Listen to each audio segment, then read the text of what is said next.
मल्लिकार्जुन खड़गे, उनका कहना ये है, वो पहला रिएक्शन अभी तक उनका ये सामने आया है कि ध्यान भटकाने की कोशिश है। वो साफ कह रहे हैं कि ध्यान भटकाने की कोशिश है, जितनी भी कोशिश कर लें जनता बेवकूफ नहीं बनने जा रही है। 140 करोड़ भारतीयों ने बदलाव का निर्णय ले लिया है। ये है मल्लिकार्जुन खड़गे का रिएक्शन। इसको कैसे विजय त्रिवेदी जी आप देखेंगे? वो उनके लिए बस इतना ही है कि भाई ध्यान भटकाने की कोशिश। तो मतलब ये ऑब्वियस पॉलिटिकल रिएक्शन है।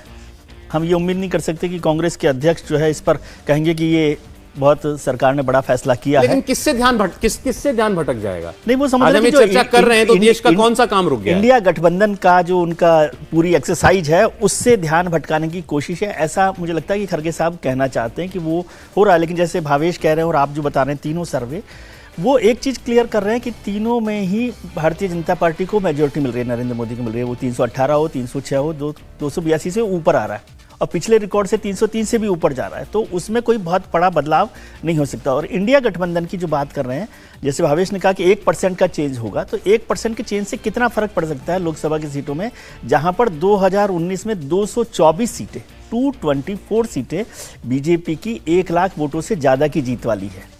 तो उसमें 1% का वोट मार्जिन कितना फर्क करेगा, ये बात महत्वपूर्ण होगी।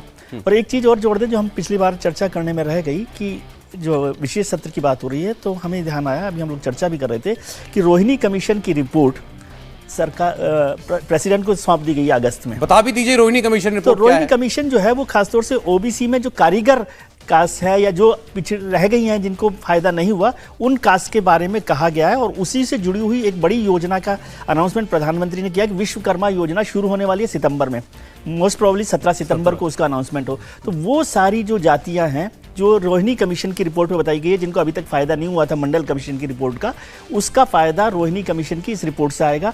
और उसका सीधा फायदा विश्वकर्मा योजना में जो जातियां हैं, कारीगर जातियां खासतौर से हैं, जो कारीगरी का काम कर रहे हैं, वो सारी जातियां आएगी। तो हो सकता है कि हम, और खासतौर से ओबीसी को साधने की कोई प्रयास होगा, इसलिए भी आप सोचिए वो विश्वकर्मा योजना तो उसके लिए आ गई नहीं। लेकिन इंडिया में सारे जो लीडर्स हैं वो ज्यादातर ओबीसी साइड से ना, चाहे वो नीतीश कुमार हो, खड़गे साहब हो और तमाम लोग, तो उसको भी बैलेंस करने का एक काम हो सकता है। और वो एक बड़ा वोट बैंक है।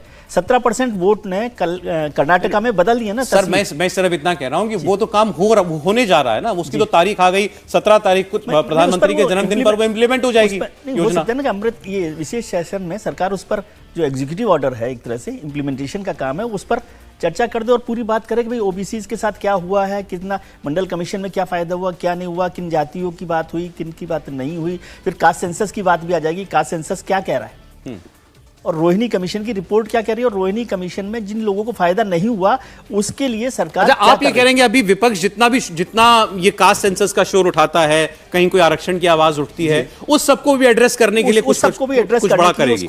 नीतीश कुमार के जातीय जनगणना को काउंटर करने के लिए उसको ला सकते हैं, क्योंकि जातीय ये वन नेशन वन इलेक्शन तो उससे जुड़ा हुआ मामला नहीं है, कम से कम ये तो उससे एड्रेस नहीं होता।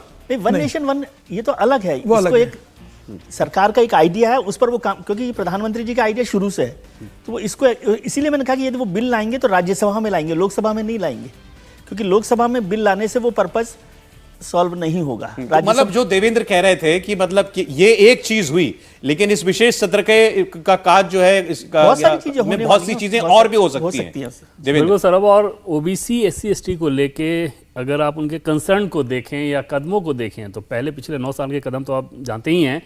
पिछले 3-4 दिनों में भी अगर आप देखें तो हरियाणा का आपको ध्यान होगा, हरियाणा की सरकार ने कैसे फैसला लिया, गुजरात की सरकार ने भी एक फैसला लिया उसी चीज़ को ध्यान में रखते हुए, रिजर्वेशन को लेके।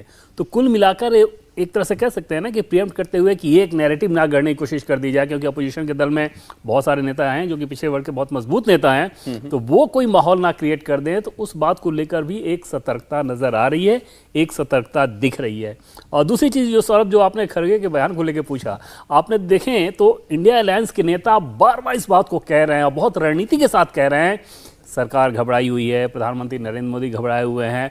उनसे जुड़े हुए लोग भी आपको ये बात कहेंगे कि सरकार बहुत ज़्यादा दबाव में है, सरकार चिंता में है। उसके पीछे मकसद ये है कि एक तो अपने कार्यकर्ताओं को उत्साहित करो और नरेंद्र मोदी की जो अजेय छवि है और उस अजेय छवि के चलते उनके कार्यकर्ता जो निराशा में हैं, उनके अंदर उत्साह भरो कि हम मोदी को हरा सकते नहीं, हैं। वो ये भी साथ में ये भी है कि 2 दिन जो है सब जगह हमारी चर्चा होनी चाहिए थी, कल और आज, लेकिन वो चर्चा हुई नहीं। कल ये स्पेशल सत्र की खबर आ गई और आज ये वन नेशन वन इलेक्शन की कमेटी की खबर आ गई। और मुझे लगता है सौरभ कि शायद सत्ता पक्ष ने पिछली बार की गलती से सबक लिया होगा। आपको पटना के दिन याद होगा कि पटना के बैठक के दिन प्रधानमंत्री नरेंद्र मोदी उस समय बाहर थे, बावजूद इसके पटना दिन भर छाया रहा, अपोजिशन दिन भर छाया रहा था। शायद सत्ता पक्ष को यह समझ में आया होगा कि ये स्पेस देना नहीं चाहिए, उसके चलते ये सारी चीजें हम लोग देख रहे हैं। इंडिया टीवी हर वक्त हर जगह डाउनलोड करने के लिए सर्च करें India TV news Google play store या ऐप स्टोर पर।